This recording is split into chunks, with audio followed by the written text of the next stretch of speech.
നാട്ടിലായിരുന്നെങ്കിൽ ഞാനിപ്പോൾ കസിൻസിൻ്റെ കൂടെ ഇരുന്നിട്ട് ഉച്ചത്തെ സദ്യയുടെ ബാക്കിയുള്ള കറികളും പപ്പടമൊക്കെ കൂട്ടി കഴിക്കുന്നുണ്ടാവും കേട്ടോ. ഇത്തവണ ഞാനിവിടെ തനിച്ചാണ്.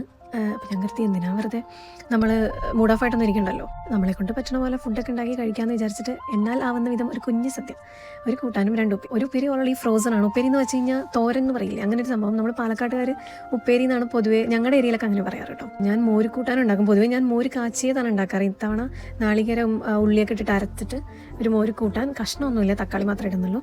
പിന്നെ ഞാൻ താമസിക്കുന്ന അവിടെ ഇന്ത്യൻസ് തന്നെ ഇല്ല, അതുകൊണ്ട് മിക്സിയൊന്നും അധികം ആരും ഇത്രയും വലിയ മിക്സിയൊന്നും ആരും ഉപയോഗിക്കാറില്ല.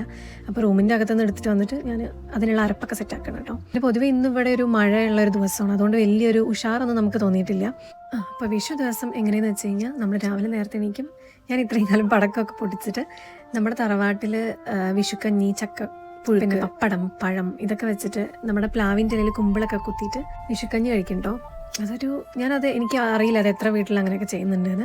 ഇതൊന്നും കൂടാതെ വേറെ പാടത്തൊരു പൂജ, പിന്നെ രാവിലെ കാരണവന്മാർക്കൊരു പൂജ, അങ്ങനത്തെ കുറച്ച് വെറൈറ്റി പരിപാടികളൊക്കെ ഉണ്ട്. പിന്നെ കസിൻസ് വരുമ്പോൾ എല്ലാ ഫാമിലീസും ഇങ്ങനെ ഓരോരുത്തരായിട്ട് വന്ന് കൈനീട്ടം കൊടുക്കലും വാങ്ങലും സദ്യ, പിന്നെ എന്തെങ്കിലുമൊക്കെ ഗെയിംസും കാര്യങ്ങളുണ്ടാവും. അതിനിടയിൽ ഞങ്ങൾ അച്ഛൻ്റെ വീട്ടിൽ പോകും, അവിടെ നിന്നും കുറേ കൈനീട്ടമുള്ള നമ്മുടെ മെയിൻ പരിപാടി. പിന്നെ പടക്കം പൊട്ടിക്കലും. അപ്പോൾ ഈ വർഷം കഴിഞ്ഞ വർഷമാണ് ഞാൻ ഇതൊക്കെ ഒന്ന് മിസ് ചെയ്യുന്നത്. പിന്നെ കഴിഞ്ഞ വർഷം നമ്മൾ കസിൻസ് എല്ലാവരും കൂടി നല്ല അടിപൊളിയാക്കിയിട്ടുണ്ടായിരുന്നു. ഇത്തവണ പിന്നെ എനിക്ക് പോകാനായിട്ട് പറ്റിയില്ല.